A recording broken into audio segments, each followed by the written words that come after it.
Cok, kira ngumpet sambil ngumpet deh kamera. Karena di pajak kini bang. Langsung mulai. Ini sana ini. Akhirnya kok dikira dikit. Itu mulai. Tunggu apa? Kok dipotong?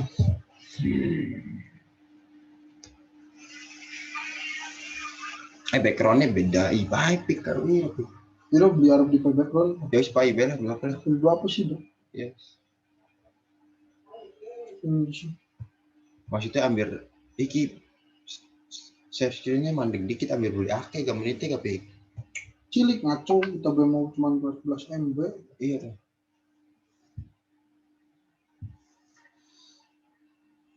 Lah kau aja sih dah.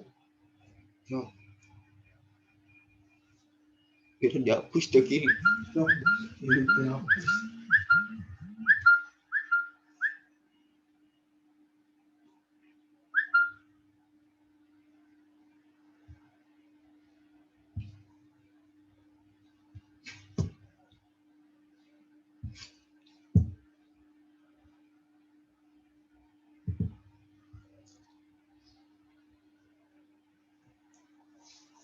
Ya, us mulai apa kayak gitu ya? Us sekarang ngomong ya. Iya, sekarang ngomong mbak. Bos. Oh, stop. Nama alat yang pertama yaitu tabung reaksi. Tabung reaksi gambarnya seperti ini. Kegunaannya yaitu dapat dipanaskan, digunakan untuk mereaksi zat-zat kimia dalam jumlah sedikit dan dapat dipanaskan.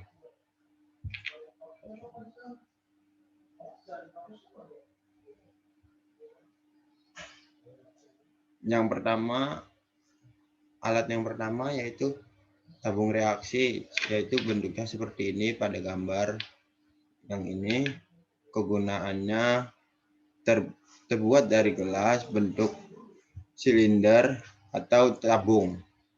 Dua, dapat dipanaskan, digunakan untuk merealisasikan zat-zat kimia dalam jumlah sedikit. Yang kedua yaitu gegep besi. Gegep besi, contoh gambarnya seperti ini. Kegunaannya yaitu digunakan untuk memegang tabung reaksi sewaktu dipanaskan. Yang ketiga, pengaduk gelas. Pengaduk gelas terbuat dari gelas untuk mengaduk suatu campuran atau larutan zat kimia pada waktu melakukan reaksi-reaksi kimia dan menolong pada waktu menuangkan cairan pada proses penyaringan. Yang keempat yaitu corong gelas. Corong gelas kegunaannya yaitu menolong pada waktu memasukkan cairan ke dalam suatu tempat yang sempit mulutnya, seperti botol, labu ukur, buret, dan lain sebagainya. Yang kelima yaitu pipa bengkok. Pipa bengkok ini kegunaannya untuk mengalirkan gas ke dalam suatu tempat tertutup atau ke dalam larutan. Yang keenam yaitu gelas arloji.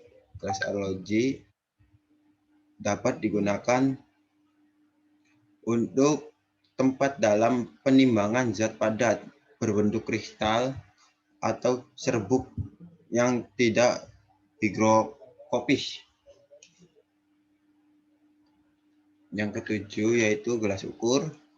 Gelas ukur terbuat dari bahan gelas. Kegunaannya untuk mengukur volume zat kimia dalam bentuk cairan kecuali larutan atau pelarut yang panas. Memiliki skala dan terdiri dari bermacam-macam ukuran. Yang kedelapan yaitu gelas piala atau beaker glass. Bahannya masih sama, terbuat dari gelas, memiliki ukuran atau volume tertentu namun bukan sebagai pengukur. tempat membuat atau memanaskan larutan, dan untuk menguapkan atau memekatkan larutan.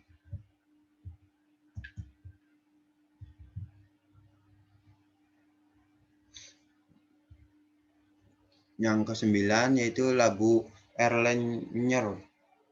Labu Erlenmeyer itu memiliki volume tertentu atau volume perkiraan tempat membuat atau memanaskan larutan dan menguapkan atau memekatkan larutan. Yang kesembilan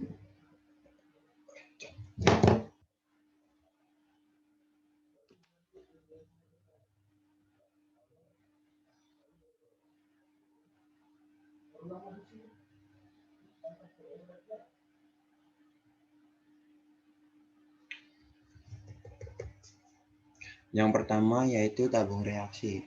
Tabung reaksi itu kegunaannya untuk mereaksikan zat-zat kimia dalam jumlah sedikit dan dapat dipanaskan.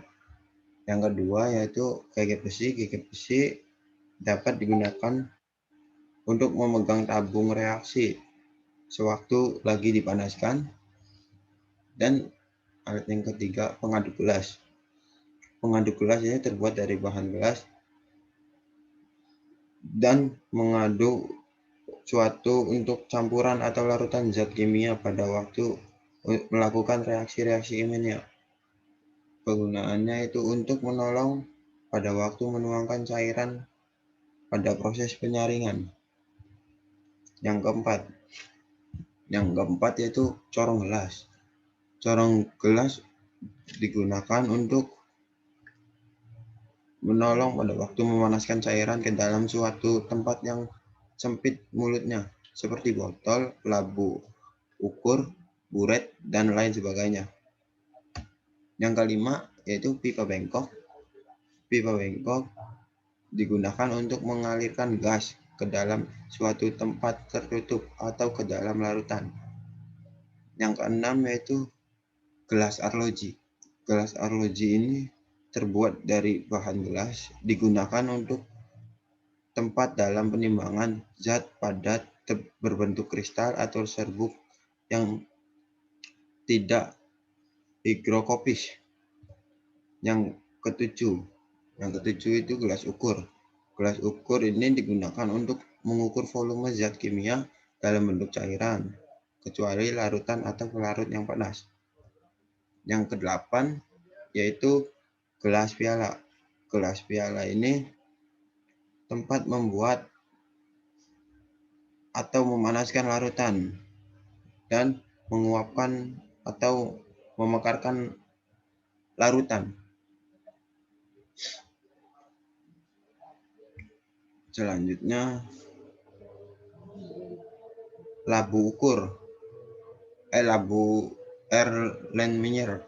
Labu Erlenmeyer terbuat dari bahan gelas. Kegunaannya yaitu sebagai tempat zat yang ditirasi dan dapat digunakan untuk memanaskan larutan.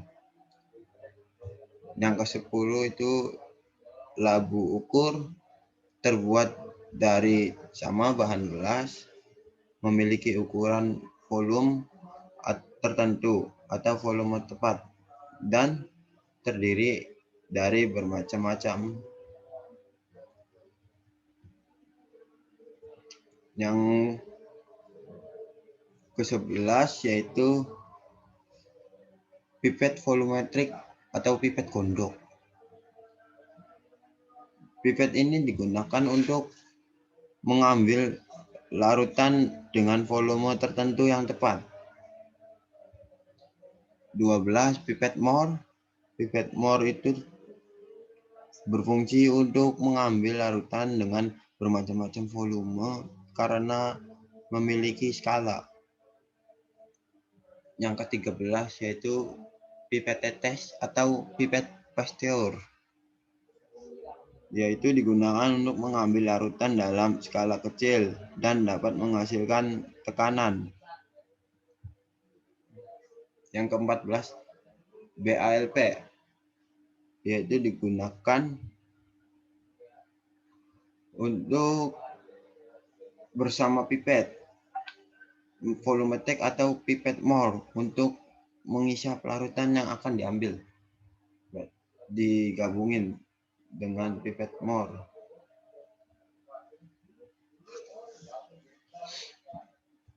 Selanjutnya yaitu buret. Buret digunakan untuk dalam tirasi, yaitu memiliki tempat bahan titiran atau zat penetrasi. Dalam tirasi, zat penetrasi dikeluarkan dalam buret sedikit demi sedikit melalui keran. Volume yang telah dikeluarkan atau dipakai dapat dilihat pada skala buret. Yang ke-16 yaitu kaki 3. Kaki 3 ini digunakan untuk sebagai tungku, di mana di atasnya terletak wadah bahan-bahan yang dipanaskan dan di antara ketiga kakinya tempat api untuk memanaskan. Yang ke-17 kasak kawat. Kasak kawat ini berfungsi sebagai alat perantah panas, sehingga pemanas zat-zat dalam wadah seperti gelas, piala akan panas menyeluruh. Yang ke-18 segitiga porselin. Segitiga porselin ini digunakan sebagai alat penopang wadah bahan-bahan seperti cawan porselin yang akan dipanaskan di atas kaki 3. Yang ke-19 yaitu cawan porselin. Cawan porselin ini digunakan untuk merealisasikan zat dalam suhu tinggi yang mengurangi endapan dalam gravimetrik sehingga menjadi bentuk yang stabil. Yang ke-20 yaitu pinggan porselin. Pinggan porselin ini untuk menguapkan larutan sehingga lebih pekat atau lebih menjadi kering, mengkristal zat dan menyublimasikan zat. 21 yaitu tiang statif. Tiang statif ini digunakan untuk menggantungkan buret. Yang ke-22 itu pembakar spiritus. Digunakan sebagai pembakar atau pemanas. Yang ke-23 yaitu electric heater untuk memanaskan larutan dengan memakai listrik. 24 gegep kayu. Gegep kayu yaitu kegunaannya untuk sebagai alat untuk membantu pengambilan alat-alat yang sukar atau tidak boleh diambil dengan tangan. Ke-25 yaitu neraca analitik. Neraca ini digunakan untuk menimbang bahan-bahan padatan atau solid.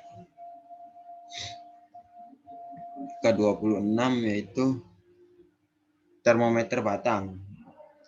Digunakan untuk mengukur suhu atau temperatur.